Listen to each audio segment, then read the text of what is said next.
Vote রক্ষা শিবির কেন্দ্র পরিদর্শন। সংসদ কল্যাণ বন্দ্যোপাধ্যায়ের ৯ নভেম্বর ২০২৩ রবিবারের কর্মসূচি। ১. শ্রীরামপুর বিধানসভা কেন্দ্রের পি কে দাস লেন বাংলার ভোট রক্ষা শিবির কেন্দ্র পরিদর্শন। স্থান P K Das lane, Serampore. সময় সকাল 10:30। ২. শ্রীরামপুর বিধানসভা কেন্দ্রের মৈত্রীপথে বাংলার ভোট রক্ষা শিবির কেন্দ্র পরিদর্শন।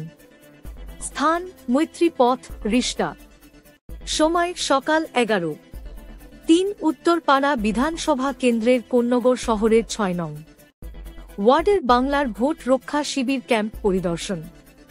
স্থান কোন্নগর বারোমন্দিরের বিপরীত ৬ নং ওয়ার্ড দলীয় কার্যালয়। সময় সকাল 11।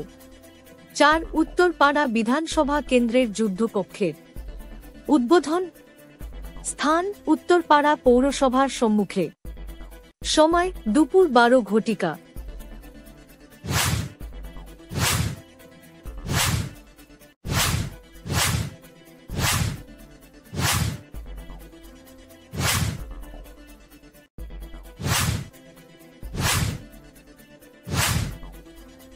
শ্রীরামপুর টিভিতে স্বাগতম। এটি আজ কি বাত বাংলা ইউনিট।